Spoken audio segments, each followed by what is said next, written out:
अस्सलाम वालेकुम नाज़रीन। एक तिहाई पाकिस्तान इस वक्त ज़ेर-ए-आब है, एक तिहाई पाकिस्तान इस वक्त जो है सैलाब की नजर है और ऐसे में हम देख रहे हैं कि पॉलिटिकल पॉइंट स्कोरिंग जो है वो अपनी जगह पर मौजूद है, चाहे वो हुकूमत हो या फिर ऑपोजिशन। और ऑपोजिशन में सबसे पहले अगर हम बात करें पाकिस्तान तहरीक इंसाफ, बहरहाल नीड ऑफ द आवर है कि इस वक्त एक कौम की हैसियत से हम खड़े हों और अपने सैलाब मुतासिरीन की मदद करें और साथ ही साथ वो तमाम असबाब भी जानने की कोशिश करें कि जिसकी वजह से ये नेचुरल क्लामिटी जो है वो आपे से बाहर हो गई। मेरे प्रोड्यूसर जरा कांटेक्ट कर लें, हमारे गेस्ट इस वक्त मुझे कॉल कर रहे हैं काइंडली।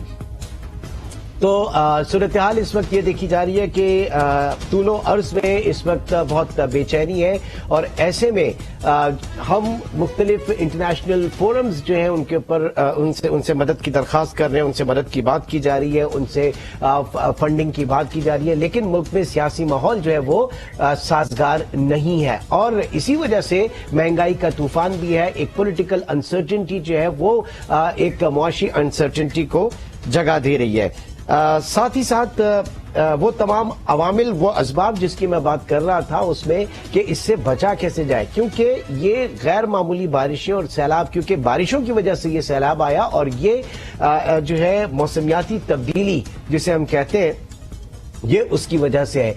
इस मौसमियाती तब्दीली का पैटर्न अब, इससे पहले अगर आप एक डेकेड पीछे चले जाएं, 10-12 साल पीछे चले जाएं तो कोई तसव्वुर नहीं था हीट वेव का। ये पिछले 5-6-7-8 साल में जो है हर साल जो है हीट वेव गर्मियों में, और उसके बाद हम देखते हैं कि मानसून जो है वो भी तबाहकुन होता है और इस मरतबा तो हद हो गई। लेकिन ये पैटर्न है, अब आगे चल के अब इसी तरह की सूरत हाल का सामना होगा। अब मसला यह है कि जिसे हम कुदरती आफत कहते हैं वेस्ट में या डेवलप्ड इकोनॉमीज में उसको बैड गवर्नेंस कहा जाता है, बद इंतजामी कहा जाता है। हम बहुत सारी चीजें जो है वो नेचुरल क्लैमिटी के ऊपर डाल देते हैं, कुदरती आफत के ऊपर डाल देते हैं और कि हमें कवर अप मिल जाए हमारी नाक़िस कारकर्दगी का। इसका आर्मी चीफ ने भी, आपको याद होगा जब बाजवा साहब ने भी कहा कि जो गुजरगाहें हैं, जो आबी गुजरगाहें हैं, उनके ऊपर इंक्रोचमेंट हुई जिसकी वजह से ज्यादा नुकसान हुआ। तो ये टॉप से लेकर और नीचे अगर आप आ जाएं यहां पर LBOD तक और वहां से समंदर तक में जो जा रहा है, जगह जगह पे नाले जो है उनको काटा गया है, जगह जगह पर उनके ऊपर इंक्रोचमेंट हुई भी है। ये कहा जा रहा है कि जनाब 4 नाले थे, 4 गुजरगाहें थी सिंध की, जिनमें से 3 बंद हैं और एक LBOD जो है उसी के अंदर से पानी जो है वो गुजर रहा है। बहरहाल सिंध के अंदर बहुत ज्यादा तबाही है क्योंकि तीनों सूबों का पानी जो है वो सिंध के अंदर से होता हुआ फिर आगे बढ़ रहा है और समंदर में जा रहा है।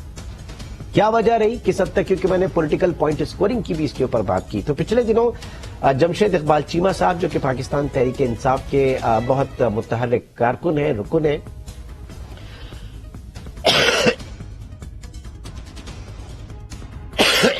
माफ कीजिएगा, दी उन्होंने साबिक वजीर आजम इमरान खान साहब को एक प्रेजेंटेशन दी और उस प्रेजेंटेशन से कुछ चीजें हमारे सामने आई हैं। तो आज के प्रोग्राम में चीमा साहब को दावत दी है कि वो आए और आके जरा चीजें जो है अपने हमारे सामने क्लियर करें। लेकिन उससे भी पहले उन्होंने एक बात कही कुछ रवैयों की, तो मैं चाहूंगा जरा वो क्या कह रहे हैं वो ये भी चीज हम उनसे सुन लें इस शॉर्ट में, फिर उसके बाद प्रोग्राम को आगे बढ़ाते हैं एक ब्रेक के बाद। पहले शॉर्ट सुनते हैं। रवैये वो पनपते हैं जो अप्रिशिएट होते हैं। कई साल से हम बूट पहन रहे हैं, राशन दे रहे हैं, दवाइयां ले रहे हैं, हेलीकॉप्टर से मतलब आते हैं, फोटो शूट करते हैं। इसको कभी सोसाइटी ने कंडेम नहीं किया। सोसाइटी को इसको कंडेम करना पड़ेगा। जब तक सोसाइटी ये बूट पहनने को, राशन को, मेडिसिन को, हेलीकॉप्टर को कंडेम नहीं करेगी, ये चलती रहेगी।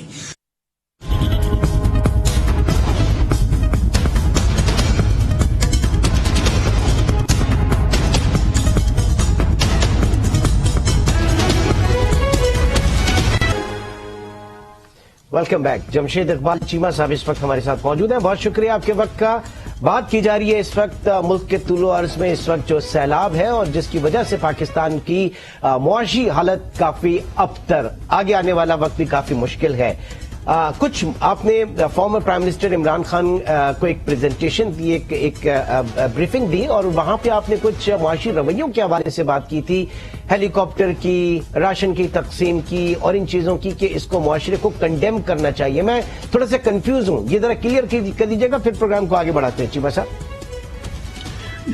देखिए, कोई भी काम प्रोएक्टिव होता है, रिएक्टिव फायदा थोड़ा होता है। वो एक इमरजेंसी मीटिंग होती है, इमरजेंसी को आप जस्ट आप मीटअप करते हैं। हम लोग हर साल सैलाब जब आता है तो उसके बाद ना हम अपने ड्रेन के रास्ते साफ करते हैं, ना हम क्लाइमेट चेंज पे काम करते हैं, ना डैम पे काम करते हैं, ना दरिया के बंद मजबूत करने पे, ना झीलों पे, किसी चीज पे काम नहीं करते।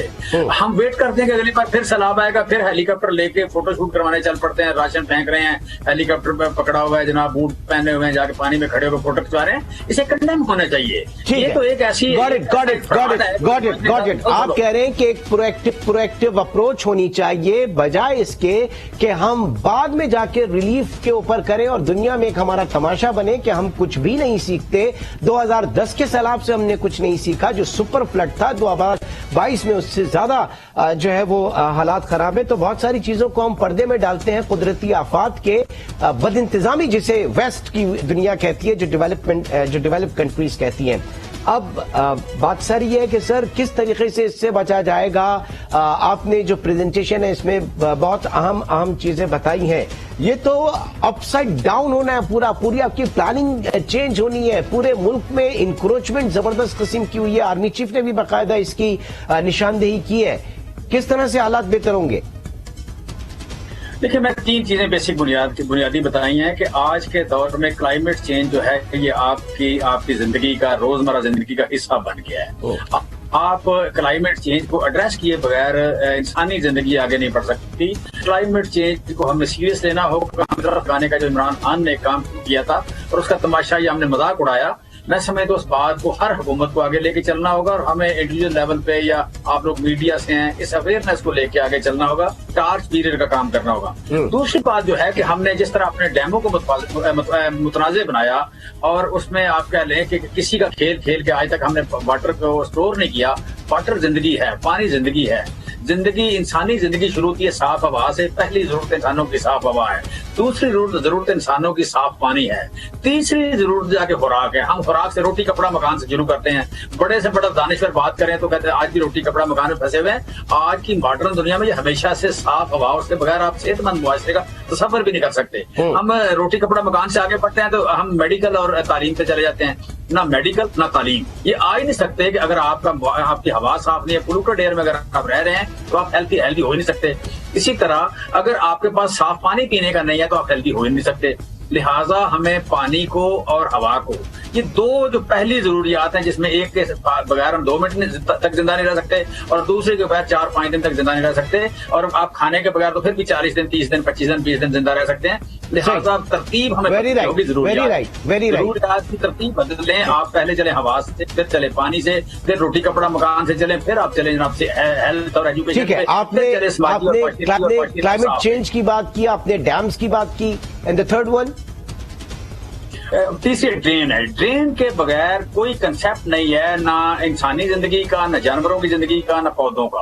आपने जब भी बारिश ज्यादा हो जाए, पानी हो, अगर आपके घर में ड्रेन है, आपके घर का गटर बंद हो जाए तो टूटी से सैलाब आ जाता है।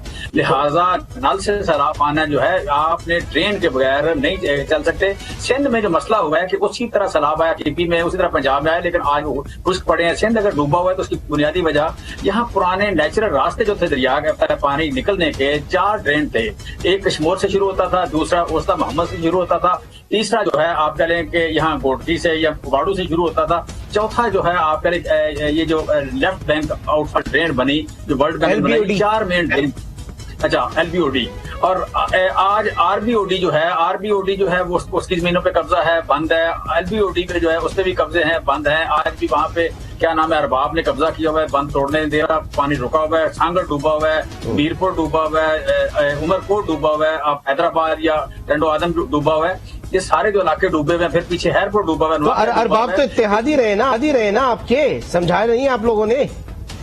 अरबाब MP की बात कर रहा हूँ, जो आजकल फोकल पर्सन है और अच्छा, ये है अरबाब का नाम मुझे याद है, इसका भतीजा है अरबाब रहीम का। हाँ। तो जब हम आप कह लें, मैं देखिए ईमानदारी से कहता हूँ, मैं सियासी पॉइंट्स को नहीं कर रहा, मैं being technical person, being technocrat बात कर रहा हूँ सर। इस प्रोग्राम में इसीलिए आपको हमने सहमत दी है कि आपने जो है बड़ी टेक्निकल ग्राउंड्स के ऊपर प्रेजेंटेशन दी थी, इसीलिए हमने इस प्रोग्राम में आपको सहमत दी, अदरवाइज आप पॉलिटिकल किसी प्रोग्राम में बैठे होते। प्लीज।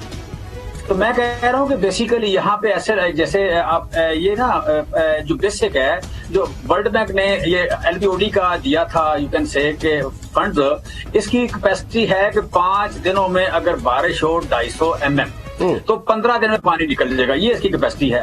अब बारिश ये जो साहिली इलाके हैं, साहिली इलाकों में बार बारिश जो है ये स्काई बस्ट होता है। जब होता है तो यहाँ पे रिक्वायरमेंट होनी चाहिए 250 की बजाय 500 mm की अगर बारिश हो, यानी ये एलबीओडी है, इसकी कैपेसिटी डबल कर दें तो कभी भी यहाँ सैलाब नहीं आए, कभी भी बारिश से नुकसान नहीं होगा। ये वो एरिया है जहाँ पे 4 मिलियन बेल हमारी कॉटन होती है, जिसकी एक्सपोर्ट कीमत बनती है $14 अरब। आज हमने $14 की कॉटन खो दी। हमने यहाँ पे आप कह लें 3 मिलियन टन हम राइस के यहाँ खो दी हमने, और सारा सिंध डुबो दिया। 33 मिलियन लोग आप कह लें डिस्प्लेस हो गए। चीमा साहब, यहाँ से सिंध से तो ये कहा जाता है कि जनाब केपी का पानी जो है वो उतर के यहाँ से जा रहा है, पंजाब, जनूबी पंजाब का पानी उतर के जा रहा है, पूरे बलूचिस्तान का पानी यहाँ से उतर के जा रहा है, डेल्टा से होता हुआ समंदर में जा रहा है। तो वो जो पागल हुआ इस वक्त पानी है वो सारा यहाँ से ड्रेनेज के उसमें जा रहा है। इतनी बारिशें पहले कभी नहीं हुई। तो ये कहाँ तक आप बात इसको बाय करेंगे? देखें, केपी का या पंजाब का जो पानी है ये हमेशा जाता है दरियाओं में। ये आज भी अगर देखें तो सियालकोट के 6 नाले, गुजरांवाला के नाले देखें, गुजरात के नाले देखें, सारे के सारे दरियाओं में पड़ते हैं। अब दरिया का जो पानी है ये तो 7 लाख क्यूसेक से कभी नहीं बढ़ा। अब दरिया की जो कैपेसिटी है दरिया सिर्फ की 11 लाख क्यूसेक है सक्खर से, आगे भी इसकी 8 लाख क्यूसेक है कोटरी से। 8 लाख क्यूसेक एक दिन भी पानी नहीं हुआ। अब दरिया के पानी ने नुकसान नहीं किया, ये पानी नुकसान हुआ बारिशों के पानी का। अब आप राइट बैंक कैनाल पे आए तो वहां पे कोहे सुलेमान का पानी है, क्योंकि हमेशा से उसका रास्ता है किंजर झील को। जो आप कह लें कि पानी है, मैं ओस्ता मोहम्मद की बात कर रहा था, ओस्ता मोहम्मद की जो ड्रेन है उसने आना ही किंजर में है। ऊपर से जो यानी लस बेला से और दूसरी तीसरी जो आपके कोहे सुलेमान से पानी उतरता आता ही किंजर में है। तो किंजर उसका नेचुरल रास्ता है, ये प्लान्ड है, ये नहीं है कोई आप कहने को जबरदस्ती पानी आ गया है। ये प्लान्ड है, उसका रास्ता है। लेकिन अगर आप उसके रास्ते, पानी के रास्ते पे कब्जा कर लेंगे या किंजर झील के आप नहीं खोलेंगे, फाटक नहीं खोल के और दरियाई सिंध में पानी नहीं डालेंगे, आप सोए रहेंगे, आप समझेंगे कि पानी को इकट्ठा करें, शहर डबोएं और आपको फंड ज्यादा आएंगे या हैरात ज्यादा आएगी, तो फिर ऐसे हो जाता है। लेफ्ट बैंक कैनाल में ये हुआ कि आपका एलबीओडी में आपने कंस्ट्रक्शन कर ली या वहां की जमीनों पे कब्जे कर लिए, वडेरों ने बंद बांध दिए, पानी का नेचुरल रास्ता रोका गया। तो दूसरा उसकी कैपेसिटी थोड़ी थी, लिहाजा उसका ये हुआ। अब जो वाड़ू से रास्ता जाता था पुराना, इसे कहते हैं ओल्ड हाकड़ा जो था, ये जाके यू कैन से के ये आप जाता था पानी सीधा समुद्र में जाता है या इंडिया में जाके ये गिरता था। झील का नाम मुझे इस पर मिस कर रहा हूँ मैं। अच्छा, एक चीज मुझे बताइए, आपने सिंध का पूरा नक्शा खींच दिया, मुझे ये बताइए क्या पंजाब में कोई इंक्रोचमेंट नहीं हुई किसी भी गुजरगाह के ऊपर? पंजाब बिल्कुल क्लियर है या केपी भी बिल्कुल क्लियर है? जी नहीं, केपी में लोगों ने शौक में, जिसे कहते हैं टूरिज्म के लिए, ये दरिया के किनारे में आके जो होटल बनाए, उससे पानी तो नहीं रुका कि वो पानी, लेकिन होटल गिर गए। वो जो लाश, एक इंसानी लाश कह लें, वो हुआ। लेकिन पंजाब के जो नाले हैं देखें, आप गुजरात की बारिश देखें, पाकिस्तान में सबसे ज्यादा बारिश होती है शकरगढ़ में होती है, ये जिला सियालकोट में होती है। और जिला सियालकोट में जो बारिश होती है साल में 550 mm होती है। अब बम्बे में जो बारिश होती है वो 5500 mm होती है। अब बम्बे में कभी सैलाब जिंदगी में एक बार आया है, सो सियालकोट में सैलाब नहीं आता हमेशा, क्योंकि नालों में पानी गुजर जाता है। सो सियालकोट का, गुजरांवाला का, गुजरात का, जेएलएम का, इस्लामाबाद का सारा पानी निकल गया, कहीं नुकसान नहीं हुआ। वजह ये कि उसके ड्रेन ठीक थे। ड्रेन अगर ठीक हो, फिर रहींगरहा का पानी, रहींगरहा में और गोटकी में बारिश एक जितनी हुई, अब रहींगरहा में नुकसान नहीं हुआ, वहां पे नुकसान हुआ सिर्फ कॉटन का 12%, लेकिन गोटकी 100% लॉस हो गया। वजह ये थी कि रहींगरहा के ड्रेन ठीक थे, वो जाके चोलस्तान में पानी फेंक दिया उन्होंने, और ये जो गोटकी के ड्रेन थे, ये सक्खर के ड्रेन थे, वो सारे बंद हो गए। वो जब बंद थे, लिहाजा वहां पे वो सारी की सारी कॉटन, यानी सेम मुसावी यकसा बारिश में रहींगयार खान बच गया, सक्खर डूब गया। कह रहा हूँ कि देखिए आप ना जुलाई और अगस्त का मेट ऑफिस की रिपोर्ट देखें कि किस शहर में कितनी बारिश हुई। आप नेट में जाएंगे तो आपको पता लग जाएगा कि 1 जुलाई से लेकर 30 अगस्त की मैंने रिपोर्ट दी है। 1 जुलाई से लेकर 30 अगस्त तक कितनी बारिश हुई किस जिले में। ठीक है, तो आपको नजर आएगा कि आपकी लाड़काना में और यू कैन से गुजरांवाला में, ये गुजरात में बारिश बराबर है। फिर इसी तरह आपको नजर आएगा कि रेंगरहा और घोटकी में बारिश बराबर है, लेकिन घोटकी डूब जाता है, लाड़काना डूब जाता है, लेकिन आप गुजरात भी ठीक रहता है और रेंगरहा भी ठीक रहता है। तो बेसिक वजह है ड्रेन, और ड्रेन है। इसके ऊपर हम जाहिर है कि अपने और जो सिंध के लोग हैं उनसे बात करेंगे, सारी चीज हम डिस्कस करेंगे। एक बात मुझे बताइए सर, ये टेलीफोन में अब तक कोई कहा जा रहा है 10 अरब रुपए इकट्ठा हो गए, ये प्लेजेस हैं या ये मटेरियलाइज हो गए, इतने पैसे आ गए? और अगर आ गए तो ये क्या मैकेनिज्म है फिर इनकी सलाह मुतासिरीन की मदद का? कुछ नजर नहीं आ रहा, क्या मैकेनिज्म आप लोगों ने बनाया है? बेसिकली रुपया हुआ है कुछ 13.5 अरब, 10 अरब नहीं हुआ, 13.5 अरब हुआ है। ठीक है, चलिए 13.5 अरब। तो मैं वही पूछ रहा हूँ कि वो कहाँ है वो पैसा? अच्छा, पहला जो था 3 अरब 5 अरब 5.2 अरब, पहला 5.2 अरब से पैसे थोड़े ज्यादा आ गए थे, और जो जितने प्लेज थे प्लेज से पैसे ज्यादा आ गए थे। और लेकिन इस प्रोसेस को टैक्स वगैरह दे के पीछे आप कह लें कि जहाँ जो भी अमाउंट ज्यादा देता है उसको पीछे टैक्स के सारे निजाम क्लियर करके फिर देना पड़ते हैं, लिहाजा इसमें थोड़ा टाइम लगता है। लिहाजा जो पहला प्लेज था 5.2 बिलियन का, वो उससे ज्यादा आ गया था। अब लेटेस्ट मैंने देखा नहीं, लेकिन यकीनन ये जो ट्रेंड है वो ये होता है कि जितने प्लेज होते हैं उसको 80-90% 85% पैसे आते हैं, लेकिन पहला प्लेज जो था उससे ज्यादा आगे थे। लिहाजा मेरा ख्याल है कि जिस तरह इसका नुकसान जितना हुआ है, लोग जितने कंसर्न हैं, पैसे 13 अरब से ज्यादा आएंगे, और वो जो है वो सीधे हम दे रहे हैं। चीमा साहब आने वाले प्रोग्राम में, आगे आने वाले प्रोग्राम में इसके ऊपर मैं आपसे जरूर बात करूंगा। फिल वक्त आपसे बहुत इजाजत चाहेंगे, बहुत शुक्रिया। इंशाल्लाह आपसे कल मुलाकात होती है। टेक केयर, अल्लाह।